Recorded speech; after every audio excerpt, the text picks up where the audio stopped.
Hello, everyone, and welcome to the Communication Club. Our discussion tonight is on the art of disagreement.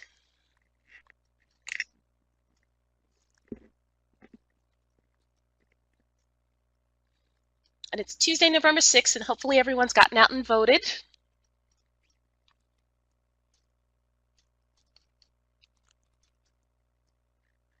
And we'll start tonight with our access and accommodations announcement. Your experience here at Southern New Hampshire University is important to us. It is our policy and practice to create an inclusive and accessible learning environment.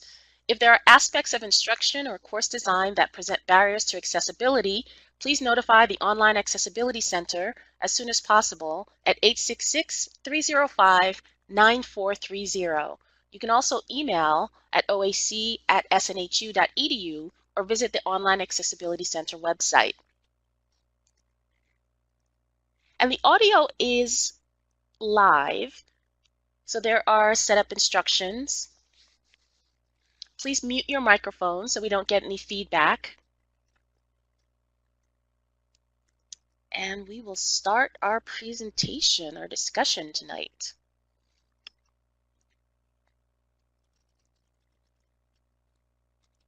So tonight, it's on the art of disagreement. Now, I know that there are lots of people who are uncomfortable with disagreement. Are any of you guys very comfortable with it, or are you completely uncomfortable?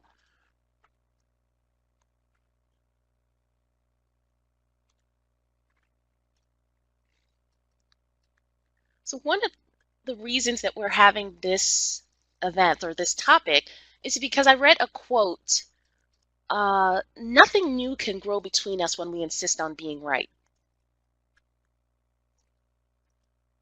And it really got me to thinking that, arguing doesn't have to be unkind. Disagreement can help us reach better outcomes if we know how to do it better.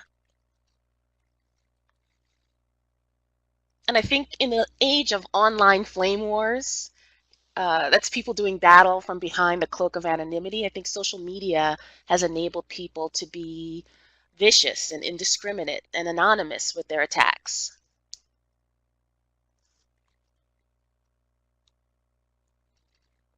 And I think there's also an assumption that if you feel certain that you're right, that the other side of an argument or disagreement is totally invalid and should be dismissed. What are your thoughts on that?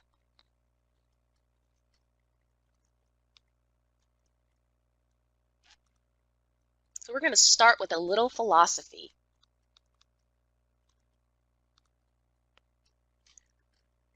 So the great philosophers like Socrates, Homer, Aristotle, and Plato, they all argued with each other.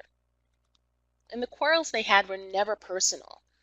They weren't particularly political, at least in the ordinary sense of politics like today. But sometimes they took place over distance and decades. And Socrates spent a lot of his time, a lot of his life, engaging people in discussions about topics in which they claimed expertise.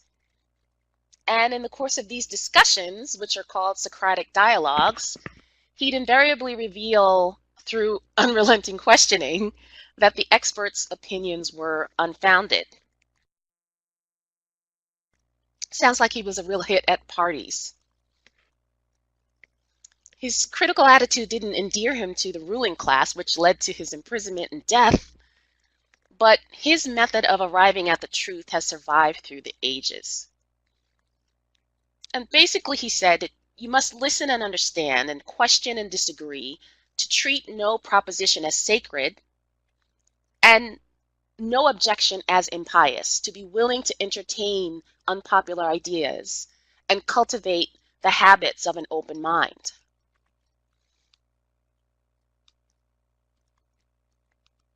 So let's define what we're talking about here. So we're essentially saying there's two types of disagreements. And the first we'll call direct disagreement. This is where it's clear there's a difference of opinion. Your perception is at odds, your point of view is at odds, your needs are at odds with someone else. And then there's the second type, which involves situations where bad feelings develop over time and create a barrier to relationships and productivity, and that's conflict. And that's where a lot of times the initial situation was botched, or there's just a lack of skills addressing the situation, or you've got some really difficult personalities. And we're just not very skilled in dealing with these type of things. We yell or we withdraw into stony silence. We say things we later regret. A lot of times we avoid a resolution. And some reasons, they're real and valid. We think we'll make it worse. It's too risky. You feel that the fallout will be too great. It's unpleasant. I mean, it is difficult. Or it might get too personal. And it's difficult to control. You don't have the confidence or maybe the skills to manage the situation.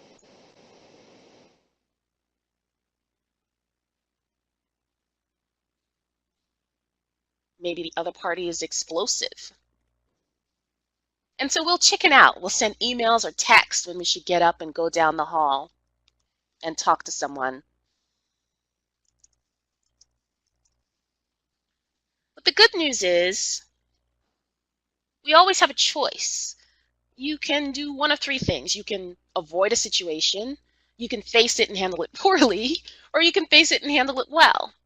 And hopefully tonight you can find an approach that will enable you to address disagreements and even conflicts productively and professionally.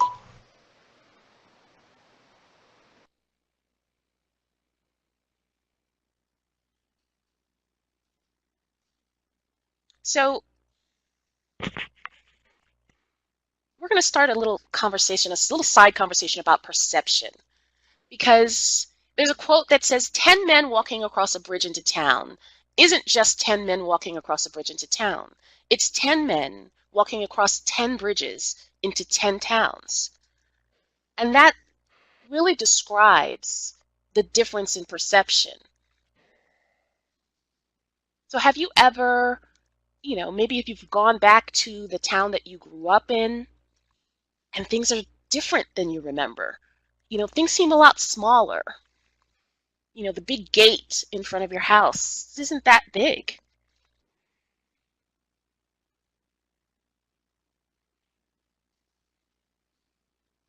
That's because we have a very deceptive mind. Much of what we remember and believe is flawed or simply wrong. We're constantly filtering, distorting, and comparing. We look for patterns and make conclusions that have little to do with reality. And it's ultimately woven into a narrative that fits our assumptions about the world. Our brains seem to constantly generate false observations, memories, and beliefs. And yet we tend to take the truth of our experiences for granted.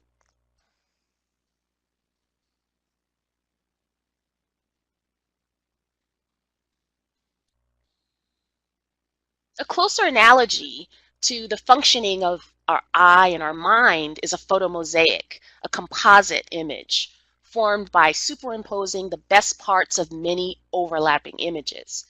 So we think it's more like a video recorder and we can just press rewind and remember fully. But everything we think and experience becomes a memory which is further constructed, altered, and fused. We don't recall memories as much as we reconstruct and update them. Our brains also fill in gaps by making up information as needed. So have you ever left work and realized you were home and didn't remember the drive home? I've done that. That's because our brains are used to making shortcuts.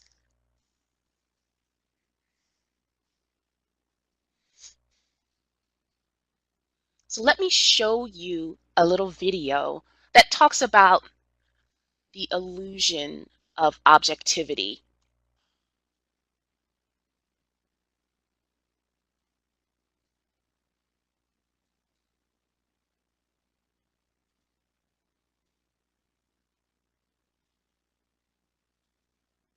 negative force field around the chair are repelling each other, keeping you at that safe distance. And then, of course, we all have differing opinions about how hard tasks are and how easy. My wife thinks it's ridiculous that my daughter doesn't know how to sew a button. She thinks it's ridiculous that my wife doesn't know how to navigate the internet. So, in each of these cases, people somehow or other believe that their take on the world is the objective one. And what has to be understood or explained is, what is there about those other people that seem to get it wrong? Now, underlying this issue of the illusion of objectivity is, of course, a much more fundamental illusion. When you say the word fundamental, that usually triggers Albert Einstein, who says, reality is an illusion, albeit a very persistent one. I'll spare you the details of how physicists see the world and how the rest of us see the world, but a couple of examples will suffice, or maybe only one. You're all sitting in a chair, and you have the illusion that you're sitting on a chair, making contact. Any physicist would tell you that no, that's actually not what's happening. If it was just you sitting on the chair, you'd go right through the chair because there's so much space between the electrons and the things that make up the atoms of your body and the chair. Actually, you're hovering a safe 1/100 of a millionth over the chair. And the negative force field around you and the negative force field around the chair are repelling each other, keeping you at that safe distance. Okay, well, all of those are...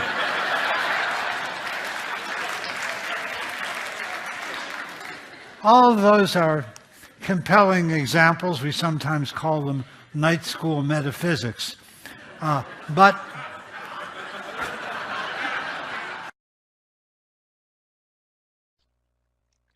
Okay, so basically what he was saying is that we all think we're very objective and rational, but our reality really is constructed.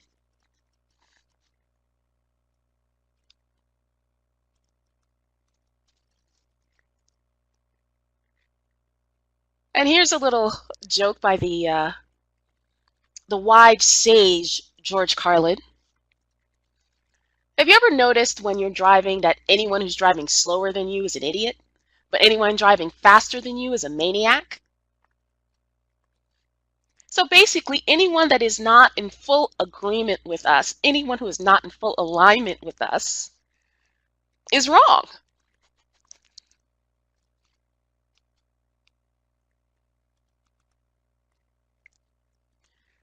So let's talk about how we can disagree well.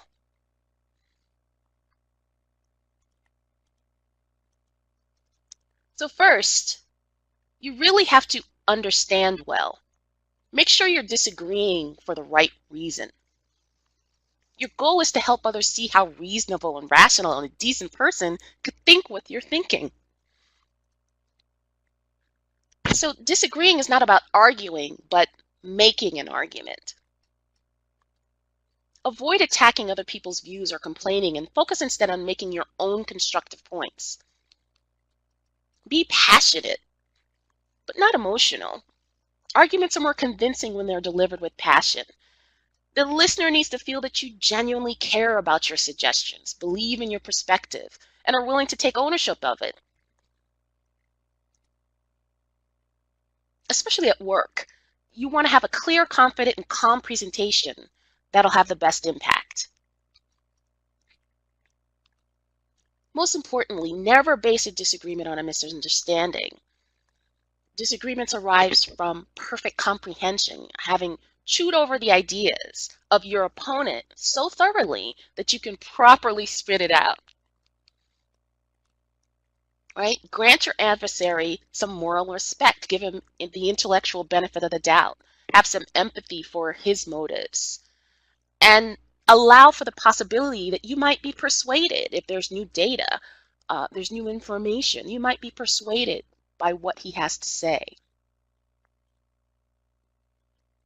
But don't withdraw into silence.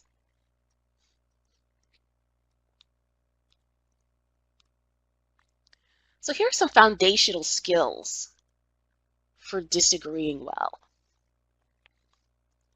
The first is to listen, and the second is to assert.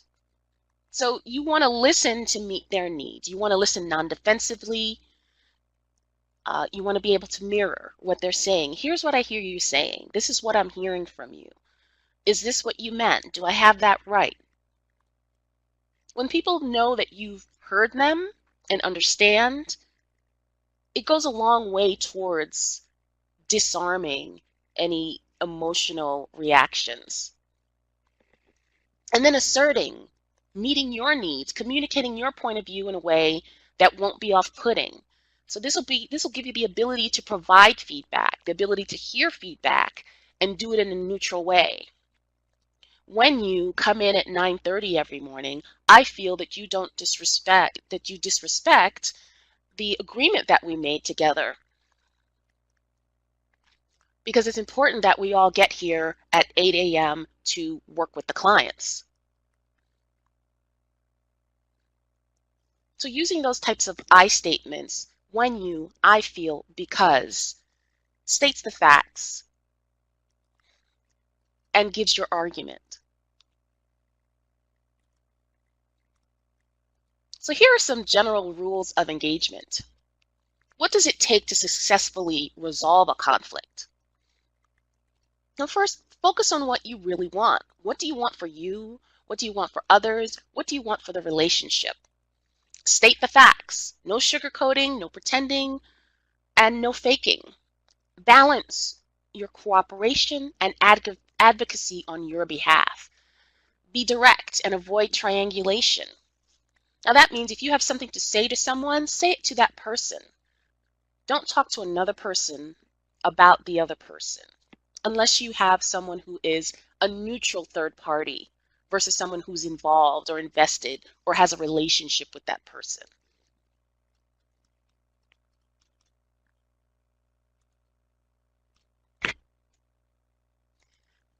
And advocacy on your behalf is really about being assertive.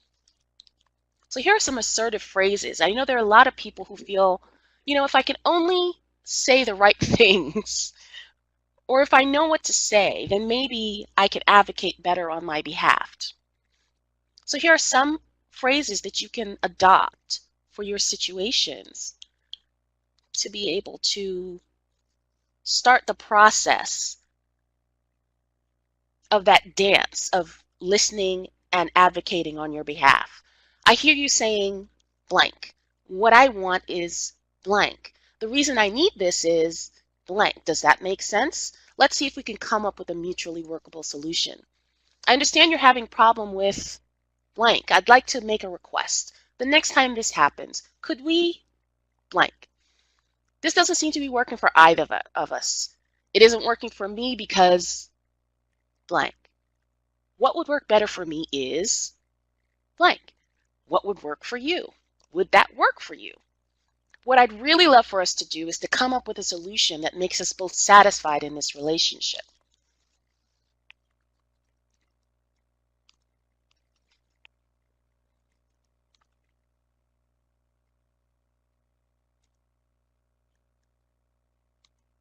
So handling negative emotions. So certainly when emotions get high, it's a really important topic and both people have a vested interest in something, you're going to have some negative emotions, and that's fine.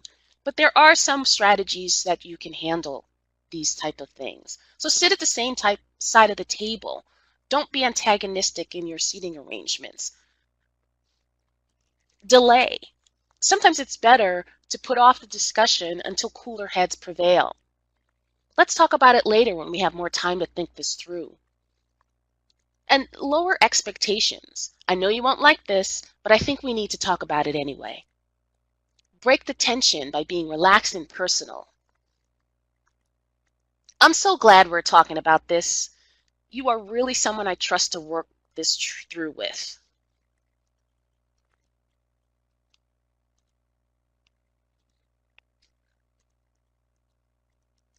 Include commonalities and points of agreements as you're discussing the differences. You know, you're right.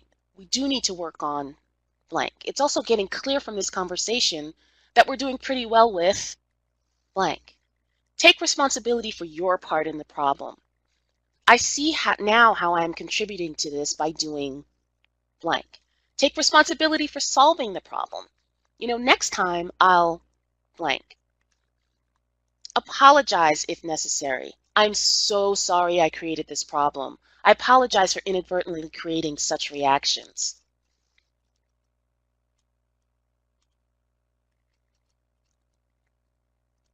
And here is a cheat sheet on how to avoid unnecessary conflict.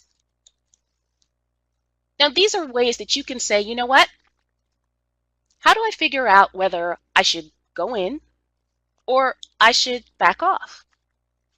So if it's of low interest to you and low interest to the other party, forget about it. Why are you even talking about this? It's not worth debating. If it's low interest to you and high interest to the other party, well, give in. Why turn it into a big deal if you don't really care about it? If it's of high interest to you and low interest to the other party, advocate, be strong, advocate for your position. Use those assertive techniques. Use your I statements. If it's of high interest to you and high interest to the other party, you're going to have to collaborate. The only way to come up with a productive solution is to work together. So this is a simple way to avoid unnecessary conflict and to only fight for your point of view when it's necessary. Think about how much interest you have in an outcome of a particular conflict.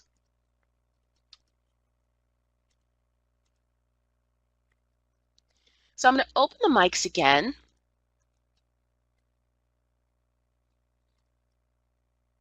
And I want to hear from you.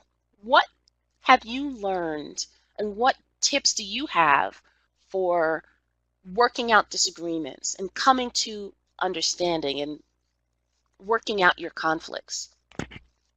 Let's hear from you guys.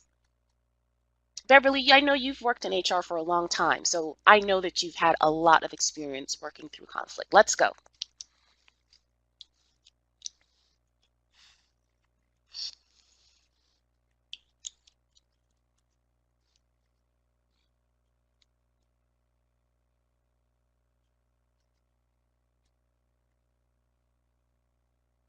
"27 years. Oh my goodness. So Darlene's saying to work out disagreements, you should listen carefully to the problem.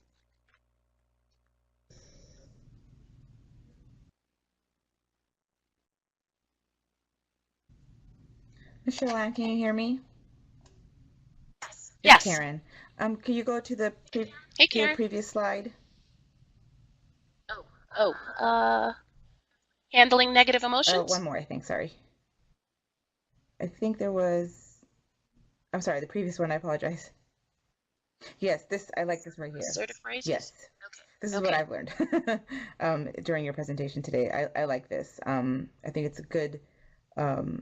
They're good phrases to incorporate when trying to communicate with someone regarding if there's, like you said, if there's a problem and you're seeking to solve it, if you're seeking to, as you mentioned, collaborate with someone when you both have high interest in a topic.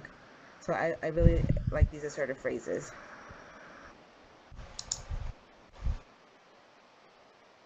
Awesome.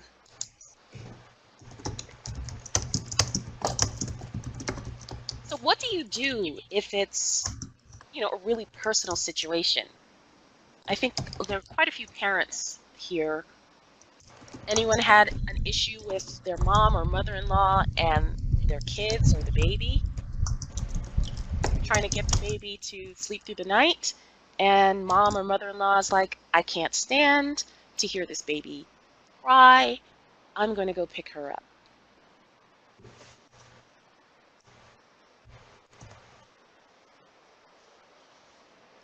How do you handle something as emotionally charged as that? It's Karen. I think those situations are more difficult because, and I think in those situations is when, and it's certainly hard to do in the middle of the night when you're probably, if everyone is lacking sleep and can get cranky. But I think in those types of situations, it's best to bite your tongue, if you will. Like you said, go somewhere and cool off and come back and discuss it at a later time. But those situations are definitely harder to, especially if it is a crying child at 2 in the morning. No one's really thinking clearly, so things may be said that no one means. Um, I think as we get older, like you had mentioned, we learn to pick and choose our battles. When it's worth advocating for ourselves and speaking up, and when it's not, to kind of just walk away.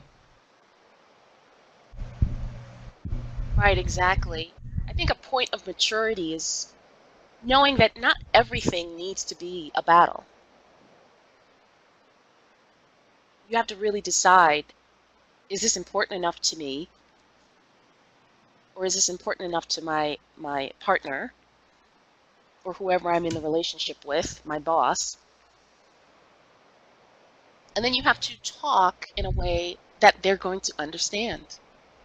Because part of communication, a big part of communication, is understanding, not just relaying information.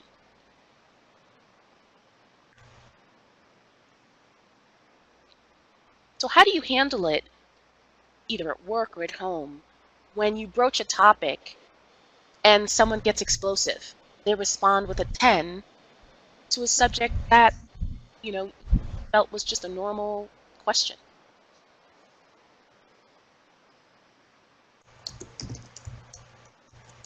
How do you de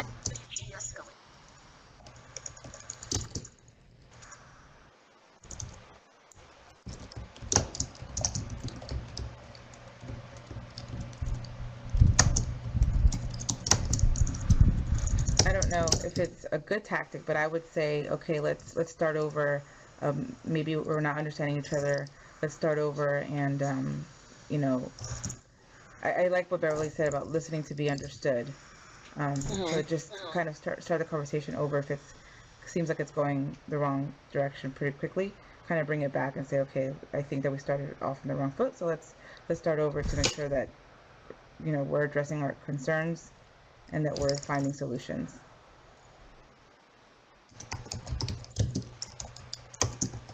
Right. You don't want to respond too soft or too hard. You want to address a situation.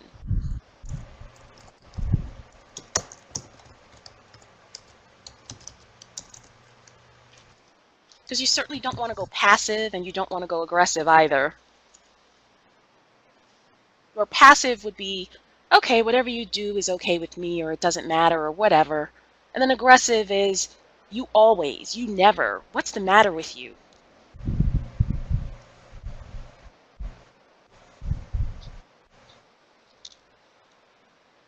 Has anyone ever said that to you? Gosh, you always do this.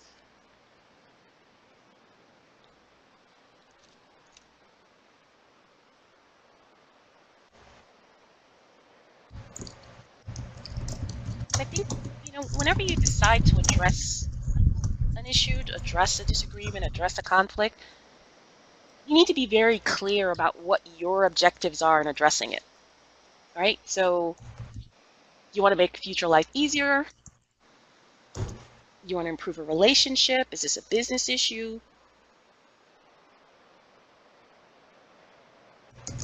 You always want to find a neutral and non-judgmental way to open the topic, open the discussion, share the specifics,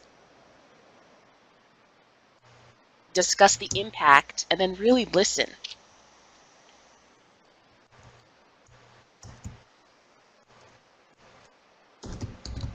Well, only if it's a real apology, Heather. People, I've I've had people say to me, "I'm sorry you feel that way," or "I'm sorry if I've ever done anything." I don't consider those real apologies.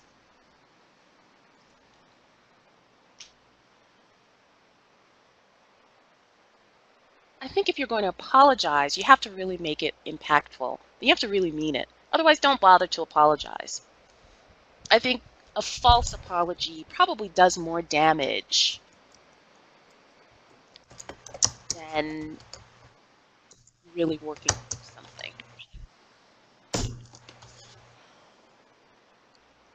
Yeah, absolutely. It's perfectly fine to say, listen, let's take this someplace else. Or let's talk later. Reduce the static. If there's anything that in the environment um, that's going to cause you guys to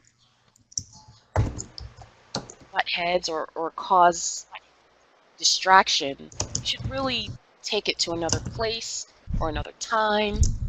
Don't jump to a solution. Don't move too quickly to solve something without considering the whole situation.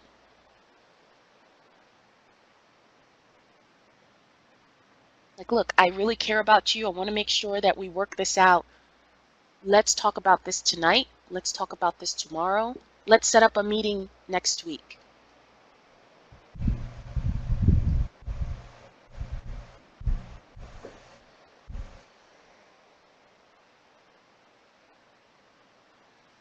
And then we need to be encouraging of other people in our lives to also handle situations. So when someone comes to us and says, ugh, listen to what this person did, how do you respond? Are you giving advice? Are you adding to the judgment? Or are you saying, listen, gosh, that sounds really awful. I care about the both of you, and I really hope you guys work that out. But I love you both, and I don't want to get in the middle.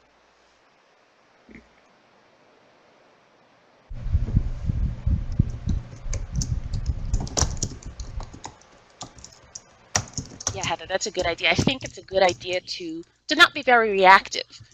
Because I think if you feed into it like, oh my gosh, oh, what? It really turns up the volume on it. So just be very quiet, let them vent. Don't make comments or co-sign on things. That sounds awful. I can see how you could feel that way. I hope you guys work it out. I know you guys really work well together.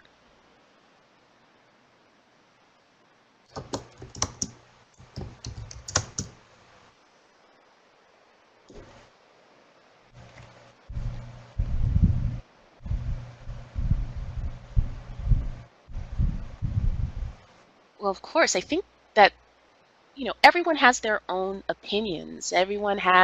You can grow up in the same house as someone and have a very different childhood, very different memories of your childhood.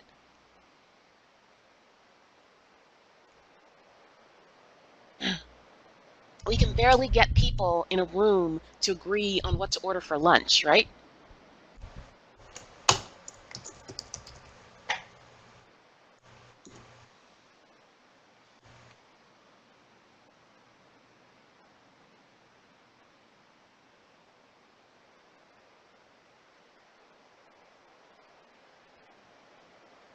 So let me take you over. So that's the end of our formal presentation. Thank you so much. I do have some resources for you.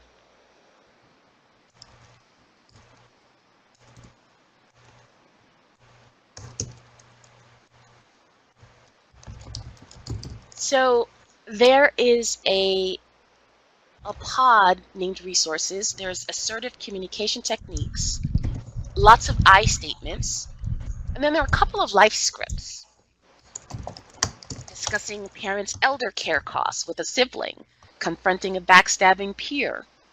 You can click on them, all or some, and click download file. And share with us what one tip from tonight's discussion will you try? And then, of course, give us some feedback. We'd like to know how we're doing.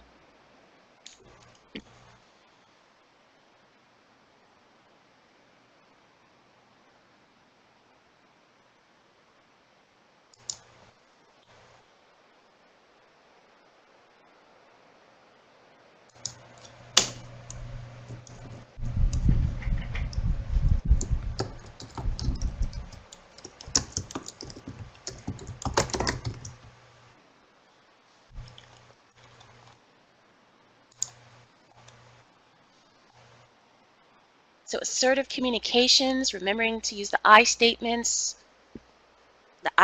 again.